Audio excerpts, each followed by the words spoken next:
Sebelum melanjutkan, jangan lupa subscribe dulu. Terima kasih.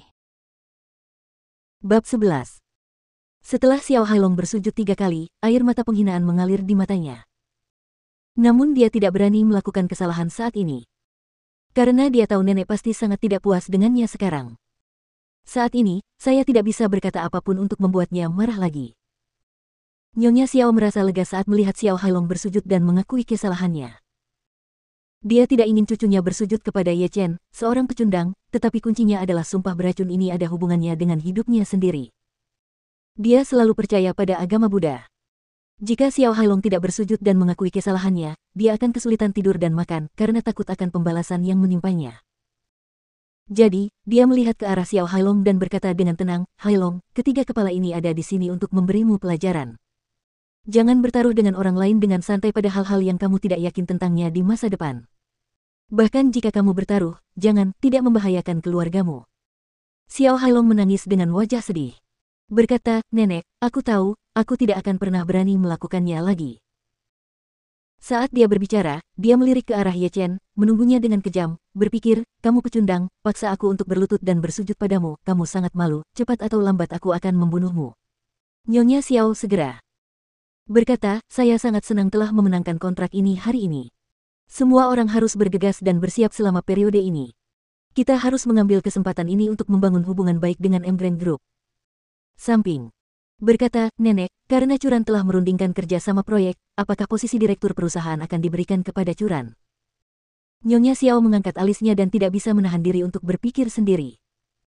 Dia mengatakan siapapun yang mendapat kontrak akan menjadi direkturnya. Namun, ketika dia berpikir bahwa Xiao Curan tidak pernah disukai olehnya, dan bahwa suaminya yang tidak berguna selalu membuatnya jijik, dia merasakan jantungnya berdetak lagi. Bagaimana jika Xiao Curan diangkat dan dia tidak lagi berada di bawah kendalinya di masa depan? Saat ini, dia ingin menarik kembali janjinya sebelumnya. Lagi pula, dia tidak mengucapkan sumpah beracun ketika dia membuat janji, jadi dia akan merasa nyaman bahkan jika dia menariknya kembali. Namun, dia merasa kata-kata seperti itu tidak bisa diucapkan ketika Xiao Curan baru saja menandatangani kontrak, jadi dia berkata, "Ayo lakukan ini, besok malam, saya akan mengadakan jamuan makan dan mengundang orang-orang terkenal di Jinling untuk hadir. Saat itu, saya akan bertemu langsung mengumumkan kerja sama kami dengan Dihao Group dan penunjukan direktur baru."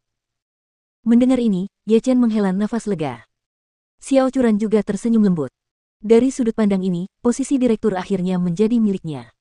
Dia tidak lagi harus diremehkan oleh orang lain, dan orang tuanya juga bisa mengangkat kepala dan menjadi orang baik. Nyonya Xiao berbalik, memandang Xiao Curan, dan berkata lagi, "Curan, ada satu hal lagi. Nenek ingin bantuanmu." Xiao Curan buru-buru berkata, "Nenek, tolong beritahu aku." Nyonya Xiao berkata, "Saya ingin Anda menghubungi ketua Dihao dan mengundangnya untuk menghadiri jamuan makan besok." Setelah jeda, wanita tua itu berkata dengan penuh harap, "Jika dia bisa datang ke jamuan makan kita, apa yang akan terjadi padanya? Untuk keluarga Xiao kami, ini pasti akan menjadi hal yang baik dan juga akan membuat kami terkenal." Xiao Curan berpikir sejenak dan berkata dengan sedikit ragu, "Tapi saya hanya pergi ke sana terakhir kali saya bertemu Wang Dongsui, wakil ketua Dihao, tapi bukan ketuanya sendiri.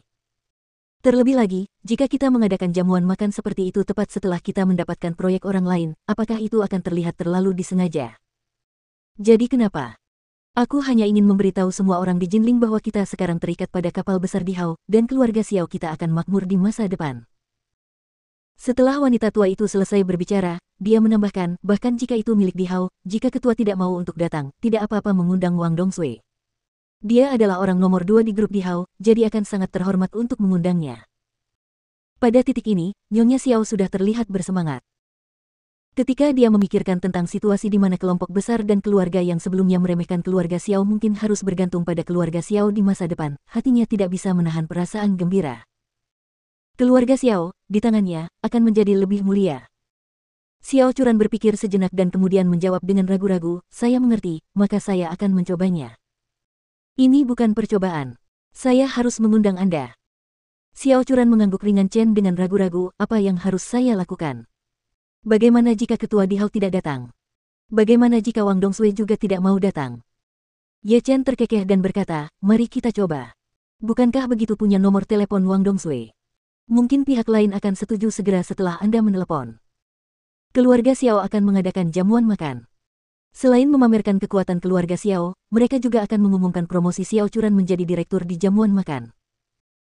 Istri saya telah dipromosikan menjadi direktur, dan sebagai seorang suami, alangkah baiknya jika saya mendukungnya. Saat ini, Xiao Churan tidak mengetahui bahwa suaminya adalah ketua grup di Hao. Dia menghela nafas dengan kebingungan dan berkata, pihak lain adalah ketua grup di Hao, dan dikatakan bahwa dia juga adalah ketua grup di Hao. Tuan muda dari keluarga Yanjing.